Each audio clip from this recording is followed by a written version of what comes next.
All right, welcome back to the channel, guys. Today I have a really special guest, John Bianchi. I met him at HostCon last year at Rob Built's event. We got talking. I think we have a really similar kind of mindset when it comes to investing in real estate. He is an expert when it comes to finding short-term rentals. His tag is the Airbnb data guy. And so today we're going to be talking about how to find a profitable short-term rental. I think it's the top question that I get from anybody who's looking to implement the short-term rental loophole, anyone who's looking to buy it in Airbnb in general. Like that's always the first question. How do you find a profitable short-term rental? And there's probably no one better to talk about this subject than John Bianchi, aka the Airbnb data guy. So welcome to the channel, and maybe you can start off by telling us, a little bit about yourself and kind of where you're at right now and why Airbnb. Yeah, appreciate it, man. Thanks for having me on the channel. We've had quite a few conversations, so it's nice to like actually get to do this together. Yeah, yeah, yeah. For anyone who doesn't know me, I'll give my quick resume so I can build some credibility here. I have helped TechVestor, which is the largest short-term rental investment fund in America, allocate $70 million into over 140 properties now. Every single last one of those properties is cash flow positive, so we have a 100% success rate with every single property, and that's within the last 2 years with prices of homes getting way more expensive and the interest rates getting way more expensive and all that stuff.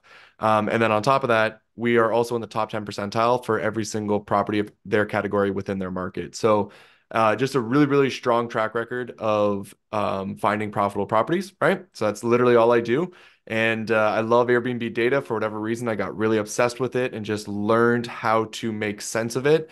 And then from there, what I did was actually started creating courses for free for people. So I'm currently at 6 free courses. If you go to my website, STRSearch.com, you can find my 6 free courses. There's one though that stands out amongst all of them, which is I call the Bianchi method, and it's 40 hours long of every single last step of how to understand the data that I used to be able to find all the properties that we have. I always say I don't give away the secrets, but I give away the process. If you follow the process, you get to the secrets. So thanks, man. I appreciate you having me on here. Yeah, well, that was quite an intro. Yeah, it's actually funny because your course is the course that when I hired VAs to help me find some properties. This is like kind of off topic, but I Yeah, referred yeah. them to your course and was like, the first thing you need to go is like Nice. go watch his course. So yeah, it's a amazing course. You guys should definitely check it out if you guys have the time, or if you guys are looking to buy a short-term rental this year. If you don't know what the short-term rental loophole is, just to give you a quick brief overview of what it is there are significant tax benefits for W-2 income earners if you buy a property and run it or operate it as a short-term rental. I think the two requirements for meeting this, for qualifying for the short-term rental loophole, is that you need to have an average stay of 7 days or less for all of your guests, and you need to do what's called materially participate in that business. I'm not going to go into the details of what that means, but basically you have to be like an active participant in that business. You can't just like hire out the management. If you do both of those steps, then you could potentially save tens or if not hundreds of thousands of dollars on your federal income tax bill for this calendar year, which is a significant benefit for, a lot of the reasons why a lot of high W-2 income earners are buying short-term rentals these days. And it's one of the two main strategies that I talk about on my profile on this channel a lot. It's a great strategy. And, John here is helping a lot of high income earners find these properties. That's what his service is. It's called STR Search. So maybe you can talk a little bit about like what is STR Search and what do you kind of do at STR Search? Appreciate it. So, we help people find profitable properties. That's that's what we do, right? Exactly. You can either do it yourself or you can hire us. It's as simple as that. So, what we have found is that we like to consider ourselves the experts in acquisitions for Airbnbs. We've done it a lot, and we've figured out a process that works. Over And 140 times, you said? on Like over you have 140, 140 properties yeah. in that portfolio, right? Yeah, and Yeah. and that's one of our clients. So we have, that's one client that has that many. We've done more than that though at this point. We're closer to like 160 across all of our clients at this moment. And then what we have realized is that the people who are wanting to take advantage of the STR tax loophole are people who are brilliant at what they do. That's why they get paid a lot. That's why they have to figure out a way to write off their taxes. Is why they're going to pay a lot of taxes, right? Because they're really good at doing one thing, and the company that they're working for is paying them a lot of money, right? And they're the expert at what they do. And so then they learn about this STR tax loophole and they go, wow, that's like a great way I can save $50,000, right? Like that's amazing. Plus I get a Not even property. 50, like more than that. I mean, Right. I have a friend who bought a property, did the short-term rental loophole, saved 100 grand in taxes that calendar year. So Yeah. So it's yeah, insane. there are significant, yeah, tax It's benefits here. it's crazy because you're also owning real estate, which is a leveraged asset, right? So that's a whole other topic. And then if you buy it properly, you can also cash flow. And so there's just so many advantages to this that it's no wonder so many high income earners are taking advantage of it, right? And one thing that we have noticed is that again, these guys are experts and ladies are experts at what they do. And they then come into the Airbnb community kind of blind and they're going like, I want to do this, but I'm realizing how do I find a profitable property, which is the exact way that Yeah, you started off this conversation. How do I find a profitable property? And yeah, they're realizing like they're stuck there, right? And then they learn about the Airbnb data guy, right? From all the free content that I put out there, and they learn the process and they go, you know what? These guys are the experts at acquisitions. Let me just hire them. And then I'll hire a designer to design it, and then I will take care of the property, get my material participation, and be able to write it off. So what we do at STR Search is find people profitable properties. And it's almost always going to be those high W-2 earners who are looking to take advantage of the STR tax loophole, who are experts at what they do. And they want to hire the expert at this. And so, yeah. yeah. Yeah, I think it's a super, super cool idea. I mean, I actually use a slightly different strategy because like I said, I talk about two Mhm. main strategies which involve saving a lot of money on taxes on your W-2. The first one is the short-term rental loophole. The other one is real estate professional status. I actually qualify as a real estate professional because of my wife, but if I didn't have real estate professional status, then I would for sure be implementing the short-term rental loophole in my investing strategy this year. With that said, I kind of want to dive in because we're trying to keep this video kind of concise for people who are interested. I want to get into the bulk of this video, which is, how do you find a profitable short-term rental? So for some context, I've done over 80 consultations with high W-2 income earners last year, all of them making over $300,000 or somewhere in that general vicinity. And I teach them about Airbnb. I teach them about how to find a good property. I teach them about what to look for in this market, blah blah blah. And they're like, "Great, I'm on board. What's the next step?" The next step is to find a profitable property, and then they get stuck, and they're like, "Well, how do I find a profitable short-term rental?" Like, I understand the concept, I understand the tax benefits I get with it, but now this is the hardest part, is like now finding the property. So, Right. uh, th so let's talk about a little bit about how to actually find a property. And remember, if you guys go with short-term rental search, everything that we're about to talk about will be done for you, right? That's the whole purpose of short-term rental search. But we're going to dive into like what actually is involved in picking these short-term rentals so that you can understand that there's a lot that goes behind this. Okay. So Yeah. market slash location. Like, how are you finding the right market slash location to find a property? Okay. So, studied over 300 markets last year, over 300, and I had a method that I figured out worked out pretty well to be able to try and at a high level know if a market had an opportunity or not, right? And then Mhm. I would kind of deep dive that market afterwards to really figure out if it worked. So I'm just going to talk about the strategy that I used at a very high level to know if a market worked or not. And that was what I call the 20% rule. So the 20% rule is the price to rent ratio. So essentially, if I buy a home for $1 million, it has to do $200,000 a year. If it's 500,000, it's got to make 100,000, right? Right. That's how much Gross revenue I income. needed to generate. Right. Very straightforward formula. Now, the way that I would go about doing this is using AirDNA. I would, if you don't know what AirDNA is, just go look up AirDNA tutorial on YouTube, and you can figure it out pretty quickly. But on there, what I would do is go into a location that I was thinking about. Let's say it were to be Boise, Idaho, right? And I would remove what I would call the bad data. So there's a way to be able to remove the bad data. Go again, if you don't know the bad data and good data on YouTube with Airbnb data, go to YouTube, type in bad data Airbnb, and there's a video that teaches you how to sort between the two. It's very important that you understand the differences between good and bad data, but I'm not going to explain it here. Okay. Once you understand that, at that point, you're then looking at the good data and you want to organize it from who's making the most to who's making the least. And you can start to see like these sort of top performing properties. I never look at the that like the very, very tip top properties that it seem to be outperforming absolutely everybody. I'll start to look a little bit lower where we get in that sort of like 70 percentile, right? The homes that are maybe 75, 80 percentile in that range, because that's usually where most people end up. This is if you do everything perfect, right? You never want to plan for doing everything perfect in that top 10 percentile. But everyone kind of below that 70%, they didn't really do their property all that well. So you're generally going to land in the middle piece there. And I find that to be a very conservative and strategic way to go about it. You want to kind of plan for the worst case scenario and try to hit the best case scenario. So, with that being said, let's say that I kind of realize that the four bedrooms, because I'm always looking at single family homes, and four bedrooms are always the best to look at because, three bedrooms are going to make a little less, five bedrooms make a little more. So the four is kind of right in the middle there and it helps. So I'll try to get a general understanding of what the four bedrooms within a specific market are generally making within that sort of 70 to 80% Right. percentile. And At you're that looking for that 20% rule well, right at this point, all I'm trying to figure out is just what is that annual revenue number that I'm seeing, right? on average, And yeah. yeah, so if I'm looking at Boise, Idaho, maybe it's 70,000 they're making, maybe it's 120,000 they're making. I don't know until I get like a good feel for it, right? Mhm. And so now once I've gotten to that point, I can kind of see that these homes on average are making, let's say 100,000 just for simple math, right? Okay, they're making 100,000. The next step is to understand what the bones of that property looks like.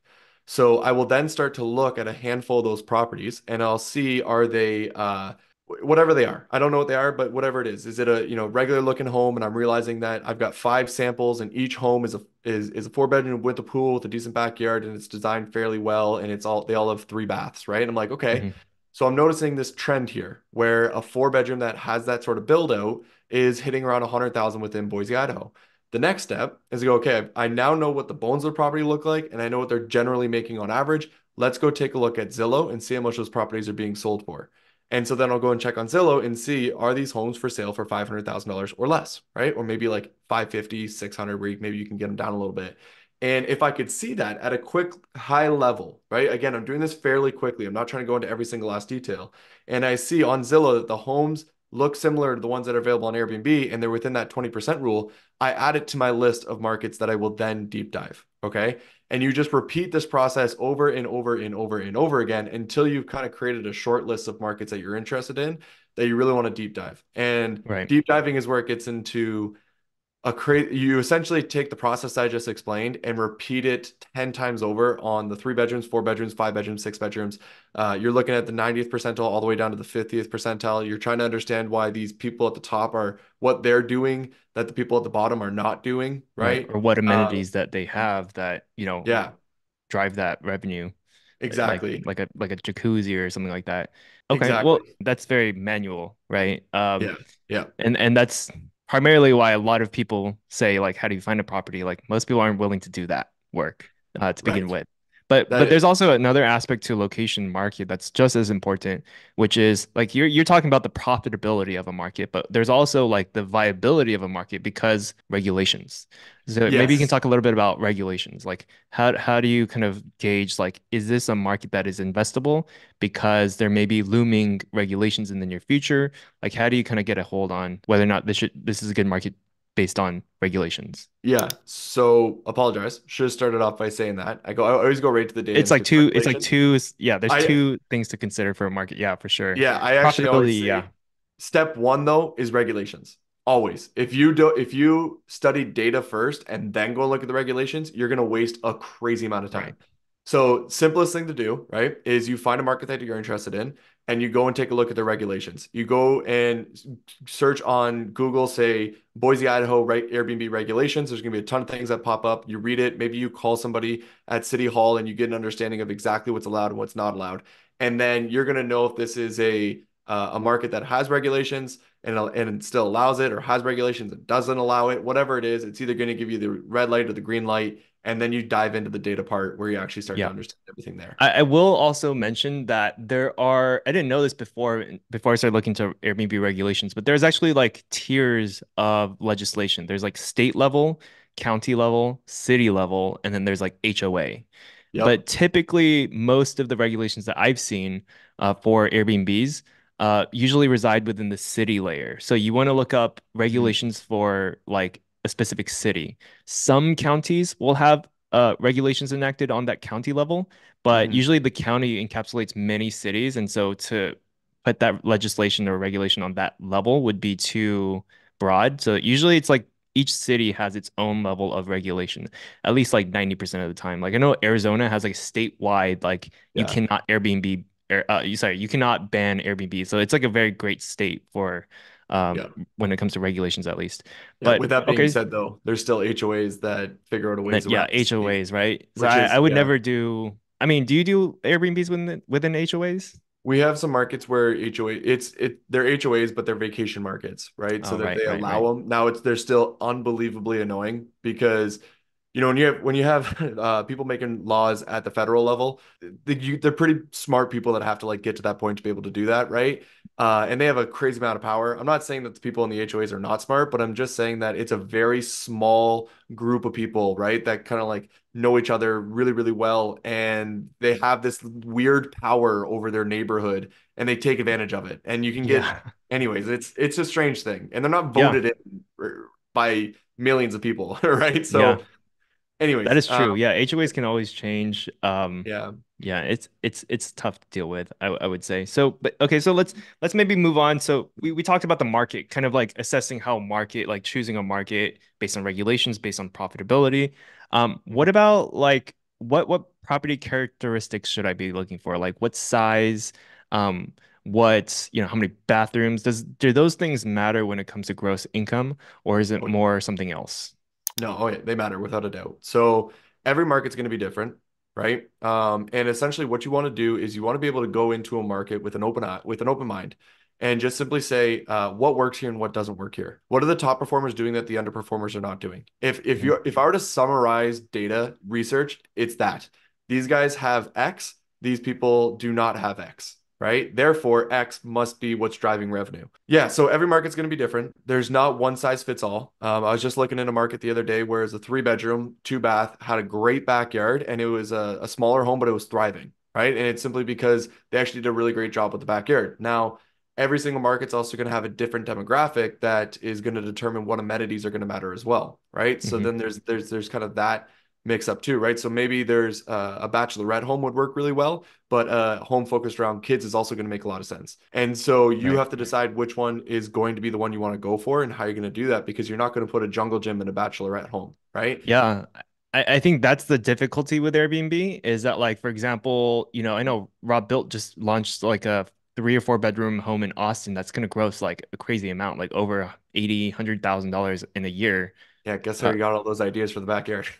yeah, there you go. I worked So with him. yeah. I worked with him on that one for Okay, yeah, yeah. But my point is that that property, right, when you compare it to another property in that same market, maybe like right. half a mile away, that is not themed that way or doesn't provide the amenities that Rob is providing, Yeah. the gross income is completely different. Like it'll be half of what So Rob is making on the same property characteristics, same number of bedrooms, same number of bathrooms, wildly different income. And I think that's the hard part about Airbnb, right? Because with long-term rentals, it's pretty much the same. You have the same number of yes. bedrooms, you're making the same income. Yeah. That is not That the case in that's Airbnb, why I right? have a job. That's literally why I have a job is But because yeah, but figuring there's out the nuance here, is what I'm saying, yes. right? And so you're Yeah. you're a master of identifying what the nuance is and how that drives your profitability or your income in that Correct. market, right? And So so let's yeah, actually talk about Rob's property for a little bit here because I'm sure. obviously very familiar with it. I've talked with Rob quite a bit before he even got it going.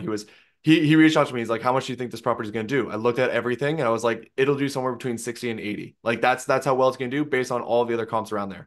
He's projected to do over 150,000 now, right? And Wow. so the reason it's doing so well is because it's like, hey, you've got this backyard setup, and this is the demographic that makes the most sense to focus on because nobody else was really focusing on bachelorettes in the Austin market. So it's like, well, why don't we target that? On top of that, it's like, what amenities could you add in that backyard that would make it a bit of a paradise for them, right? And now all of a sudden, your property is going to be significantly more intriguing to everybody else. And this is what we call the experience premium, where your property is not just beds that you're selling and a kitchen that you're selling this trip experience that's a feeling, and when you're selling those sort of like feelings, they go for way more than what a typical place would go for, right? Like a hotel room would go for. So, anyways, that was part of the strategy. Now, one thing I have to stress on this home though is that he was going into a market where almost nobody was doing this, right? He's going to be a one of one. He's going to stand out way better than anybody else. However, if you try that same strategy in Joshua Tree, upstate New York, Kissimmee, Scottsdale, where there's hundreds of these listings that exist in that sort of way, you're going to kind of fall behind, especially with the 3 bedroom. because he has a 3 bedroom that's actually kind of, it's not gigantic by any means, but if I were to have then a 5 bedroom, 5 bath with a bigger backyard and an in-ground pool directly beside Rob's house, I'm telling you, I'd beat it, right? Because it's going to create, because he's got an above ground pool, he's got a 3 bedroom, and it's a good size yard. But what if you had a bigger one? And so logically, you would have a better product at that point. It would cost you more, but this is a part of the nuances, right? So for that market, he was a great buy for him. And then he converted it into something that was really strategic. It's hard to systematize this, right? Because it's kind of like for a long-term rental, it's very just numbers and just like I collect this much rent for this given property. But when you're looking at a three-bedroom property in Austin for a short-term rental, like you said, like the income can be so drastically different depending on what amenities you provide and what type of experience you provide, right? Yeah. And how unique the property is. I think those are like the three key words Yeah. when it comes to like success in Airbnb. It's like amenities, uniqueness, and experience. I feel And like those I, are like the most commonly used words, right? yes, however, I have to stress this because I'm seeing this mistake already starting to happen over and over again. So every property can be pretty. It can have beautifully designed interior, an amazing backyard that looks like a resort. Every property anywhere can have that. Not every property can cash flow. If you go and look at Joshua Tree is hands down the best example. I just got sent a property the other day. It is absolutely beautiful, and the lady's selling it because it's not making a dime. She's losing money on it, but it's beautiful. But it doesn't matter how beautiful it is because she overpaid for it, and the competition in that market, her home is not even remotely close enough to compete. Right. So it's, yes, it is beautiful. Yes, it is really well done. But when you're comparing it to everybody else and all the options that these people have, she doesn't stack up. And so every property can be pretty, but not every property can cash flow. So you have to make sure you're getting a property that you're getting it for the right price in the right location where there is a lot of demand and you're not overpaying. And then you make it pretty, and then you outcompete everybody. That's one thing I have to stress a lot because everyone gets really excited by the pink pickleball court in the backyard, but they don't realize that they paid a certain price for that home in the right area, and that's why it's actually working out, not Yeah. solely based off of the pickleball court. Yeah, and just to let you guys know, Austin just up kind of reverted back to allowing Airbnbs prior to last or like I think last sometime last year they banned it, but now they like unbanned it. So like there's a lot of Well, Airbnb activity there now, I think. from my understanding, I'm not great with this stuff, so I hate talking about it. But some people took the Austin essentially to the Supreme Court and was like, these regulations are they should not be allowed. And they won multiple Mhm. people. And so now Austin's like, okay, well, we can't enforce these regulations. So we have no regulations right now. But they are trying to put something in that they could enforce. So it's Right. expected that they will have something in the future. Who knows what it's going to look like? But that is a gamble you're taking if you're going to Austin. Right. Okay. Well, we talked a lot about like the amenities, right? For somebody who is again looking for a profitable short-term rental, let's say they choose a market, let's say it's Austin, there's going to be like hundreds of properties like on this like list on the MLS if they go to Zillow and just look. If you're providing these amenities, like if that's like such a big component to your success, does it really matter at that point then which property you do choose? Like if amenities are everything, you could theoretically just pick like kind of a shitty layout house and like just put the best amenities. Do you think that would be better than like a It's property that maybe is like bigger but has like so slightly less amenities? Yeah, Like, so good example. This is actually a great question, by the way. Nobody has asked that question, but it is a great question. The reason Rob is crushing it in Austin right now is because almost nobody else has a property like his. If you take that same property and put it in Scottsdale, it's going to lose, and it would be more expensive for you to purchase it. So it's market dependent on what you want to do. Now, with that being said, if Austin's regulations come into play where they actually allow people to buy short-term rentals, money's going to flood into Austin. That the only reason there's not as many is because of the regulations. And so if they do allow it, people will flood in there. And then Rob will eventually have one of the smallest properties within all of Austin. And I can almost promise you it's not going to do as well, right? yeah, That's the idea. So it's market dependent. In Austin, you can get away with it right now. And but you really can't get away with it in established markets. You can't get away with it once again in Joshua Tree, in Scottsdale, in a lot of the Florida markets. It doesn't happen anymore. yeah, But yeah. great Every question. listing in Josh Tree is very unique and it's very competitive in terms of like every property there is super unique. So it's hard to stand out if you're trying to be a unique property. Yeah. You really have to go over the top in Have you Josh Tree. seen the luxury LA style homes that are being built out there? Yeah, I know. There's a guy I follow. His name's Terry Harris or Tobias Harris. He's like building like new construction properties. He's like Tobias Harris's brother or something like that. I watch him on Okay. YouTube. He's Okay. building new construction properties in Josh Tree, and they look amazing.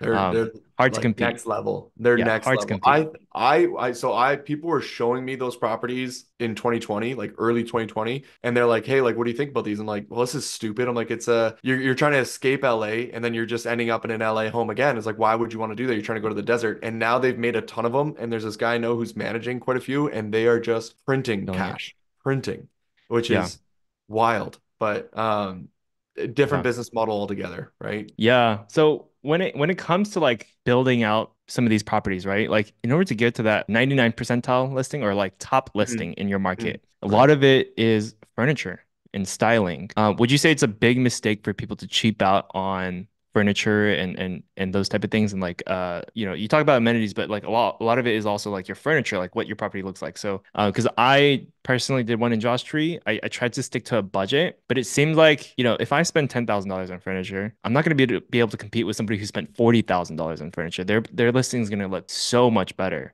Do you think it's worth paying the $40,000 instead of the $10,000? Like, is it kind of short-sighted to pay only $10,000 trying to stick to a budget because you're going to hold this thing for the long run? What would be kind of your advice when it comes to furnishing? Okay, so that last part you said there was perfect, which is short-sightedness, right? Hmm. If you're going to hold it for the long term, there's variables to this, right? So once again, market dependent. If you're going, there's some markets where you can get away with a lower budget in comparison to other ones. Amenities are far more important than the interior. Amenities in the backyard are far more important for driving revenue in comparison to what you have in the interior. I will say that to the day I die, because you could have the most simple bedroom setup. It doesn't need to have like a wallpaper behind it, but as long as you have a backyard that feels like a little bit of a resort, then people are going to be willing to stay there, right? And they're going to, in other words, if you have a budget, invest it into the backyard more than the interior. That's my recommendation by far. Now, Yeah, is it short-sighted to stick to a budget and kind of hold on to your cash and not put too much into it?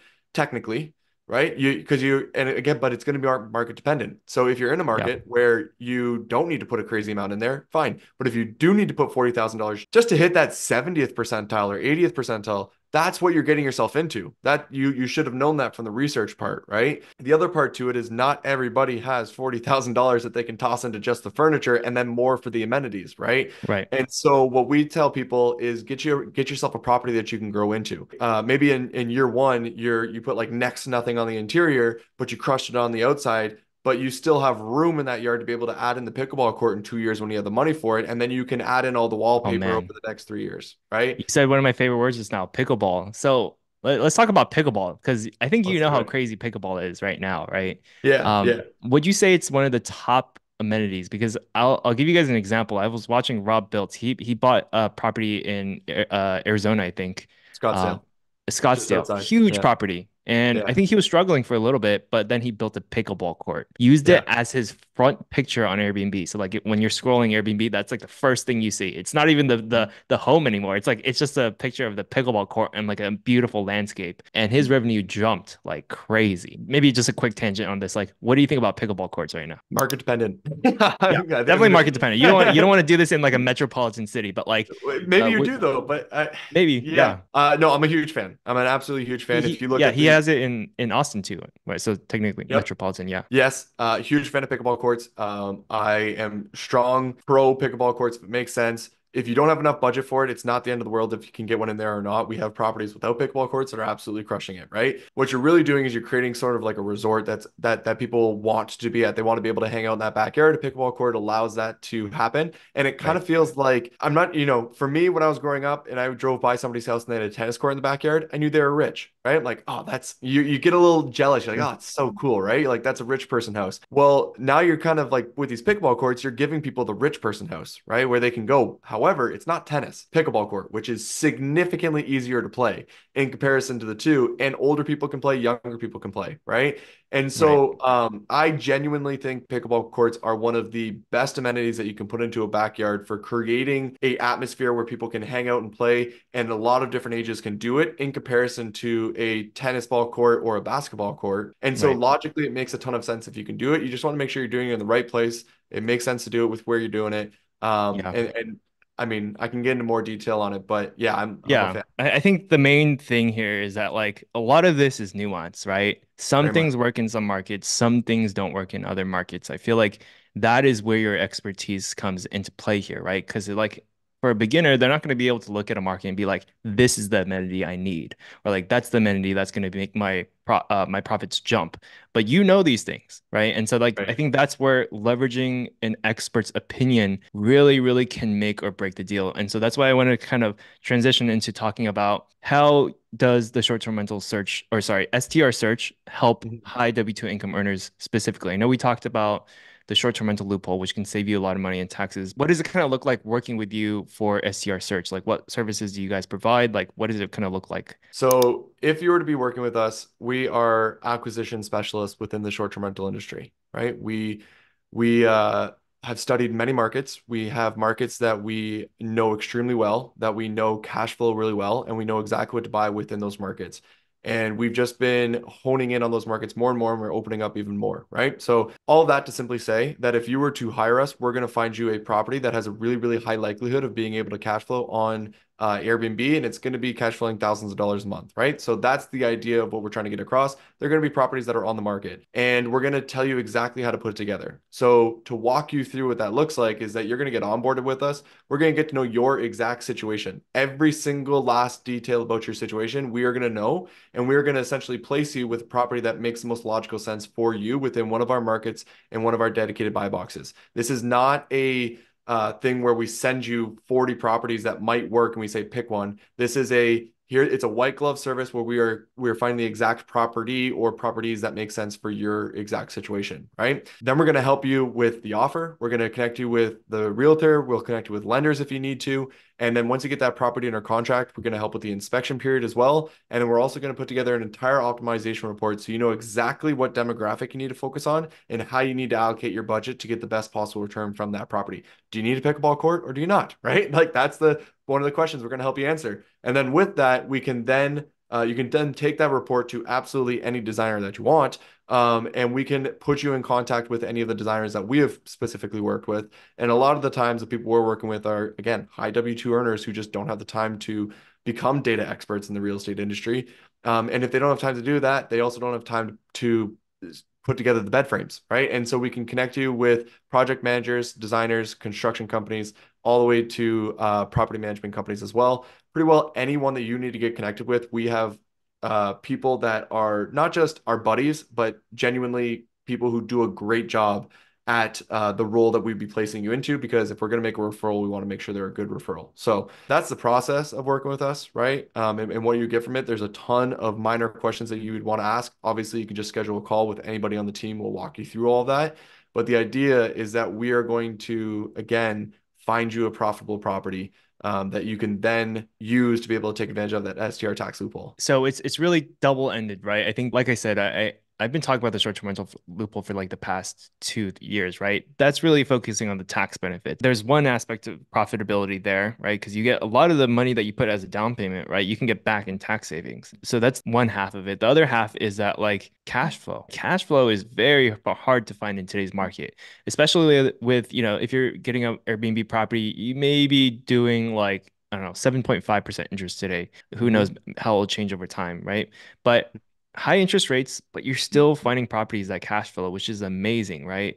And Yeah. if you can find both, that is like a recipe for growing your net worth over time so fast. Because if you're doing this once per year and each property cash flow, let's say, $2,000 a month, that's already $4,000 in cash flow. You just need to do it a few times. And who knows, maybe for some of you who are really rich, you buy two or three of these per year, right? And you can really quickly then build your net worth. So I think it's an amazing strategy. I mean, you're not going to be able to cash flow $2,000 on any other long-term rental in today's market with today's interest rates. Don't underestimate the cash flow. A lot of people come to the short-term rental loophole looking only at the tax benefits, but the cash flow, I would argue, is just as important, if not more important. The way I like to put it is like the cash flow is the most important thing. The tax benefits is the cherry on top. The tax Yes. benefits is the thing that motivated you to do this in the first place, right? The other cherry on top is the equity that you're going to gain from that property over the years, right? Yeah, But if your property does not cash flow, it's going to be really hard to hold on to it for the next 10 years if you're paying out of pocket for the next 10 years, right? exactly. And so if it's paying for itself and putting more pop money into your pocket, that's what matters. And Right. I just want to stress this that what we try really, really hard to do is to be able to find you a property that protects you on the worst case scenario. And the worst case scenario is not just today and losing money. It is when we go to a recession where no one's going to be traveling and there's going to be a lot less money going towards short-term rentals. That's the worst case scenario. And you've got to figure out a way to be able to make it through that, which is going to last anywhere from 1 year to 2 years. And so when we're finding you a property, we are trying to set you up for the best opportunity to be able to make it through that time period. And the logic that we have there is as long as you're breaking even or barely losing money, we win. That's what we're aiming to do. And the way we do that is by helping you get a property that has the ability to get through that time period. You're in a market where there still is going to be some sort of travel. And if there were 1,000 people traveling before, there's now only 100. We want you to be one of those 100 homes that do get booked out within one of those markets. And Right. there's a strategic way of doing that, right? It's not guaranteed, but it gives you way better chance of making it through the recession. Because I think that's the one part that nobody thinks about when they're going to buy a short-term rental is, hey, when we hit a recession, when nobody's traveling, what am I going to do with this short-term rental? How am I going to cover those bills, right? And if you just kind of focus everything on that effort, everything else becomes easy. So Yeah, I just feel the need to stress that because it's one that's of the true. most core things that we focus on as a company. Yeah, I think generally speaking for newbies, they think that short-term rentals decline heavily during recessions, but that's not necessarily true. The 99th percentile listings still do well in markets because people are still traveling there. It's just Yeah. that there's not as many, right? So Yeah. what happens is like the top tier listings get booked first, and Yep. then everybody else is left with the crumbs. Like there's Yep. nothing left for the bottom tier properties. So basically what John's saying is don't be a bottom tier property. And I guarantee you, if it's your first time running a short-term rental, and you have no experience, I highly like would, I personally for me, because I've done this, John's done this. We actually were talking about this before. We both, or I set up the first property I set up was definitely a bottom tier property. And I thought it was pretty good. Yeah. Which is why you hire experts, right? And like John was talking about how a lot of it is like, the furniture that you pick. I was like doing used furniture and stuff like that. So like with hiring an expert, you don't have to go through those learning pains, right? You can just pay for leveraging their knowledge. And that's why I really wanted to have John on today. And I think, yeah, I think the short-term rental search is, I think it's an amazing service. You guys should definitely check it out. I'll leave a link in the description below if you guys want to check it out. You guys can work with John with his company, Short-Term Rental Search. Thanks for coming onto the channel again today. Yeah, Again, man. like a lot of what you talk about, I totally agree with, and I think it's a great option for high W2 income earners to get both of those benefits, but not just high W2 income earners, right? Like even if you're not a high W income earner, right? The cash flow alone is very enticing, right? You're talking about Yeah. two, three, maybe. Do you have any case studies of or like examples? Like, is a standard $2,000 cash flow? Would you say like some We're properties well overperform that, right? Oh yeah, for sure. We have one property that does well over 100,000 in free cash flow. But the norm that we are seeing is anywhere between, 20,000 to 50 to 75,000. I usually say we can find you anywhere between 25,000 and 75,000 in free cash flow. It just depends on your budget, right? So if you have more money to work with, it's easier for us to be able to hit that high end. But you're going to be it's a range that you're going to be falling in. So we can't guarantee any of these things, but you're going to fall within a range. That's where we want you to end up between 25,000 and 75,000. But again, we always focusing on that worst case scenario, and then anything above that is gravy, right? And Yeah, that strategy is what has allowed us to be able to have a 100% success rate of finding cash flowing properties over the past 2 years. So right. we're going to stick with that strategy, but yeah, that's what you'd be looking at. Cool. Well, thank you for so much, dropping so much knowledge in this video. And are there any maybe other resources? I think actually you Yeah. mentioned already you have your 40-hour free Yeah. course. I think that would be the place to start. And I think what Yeah. you guys will realize real soon going into that course is that there's a lot of information and there's a lot of it's overwhelming. And so if you don't want to grind through that process of learning and tearing like scuffing up your knees trying to learn this process or whatnot, right? There's a great alternative here. Right. And, Yeah. and I think that's what we're trying to say here. Like I put together that Yeah. 40-hour course called the Bianchi Method on the website of STRSearch.com specifically for the people who want to learn how to do it themselves and want to be Mhm. able to figure it out, right? If you don't want to do it yourself, we have another option, which is the done for you service. But we have both options because that's how I like to run my business. Education first for those people who want to do it, but we've got something to back you up if you need it. Cool. That's all I want to say. Man, I appreciate you having me on here. We've had so many conversations, and so to finally be able to like have a conversation like this, I appreciate a Yeah. lot. I'm really glad you came up and talked to me at the HostCon. So Yeah. that was Yeah. awesome. Yeah. Well, how can people find you? At the Airbnb data guy, most active on Instagram. If you want to like directly reach out to me, that's where I'd be. But you can Mhm. also check out my YouTube channel at the Airbnb data guy. So Yeah. Or just Google STR search. He's Yeah, you can do that as yeah, well. SEO to make it a little bit better. But yeah, we'll be we'll be there. Thank you again though. Appreciate cool it. man. All right, thanks for coming on.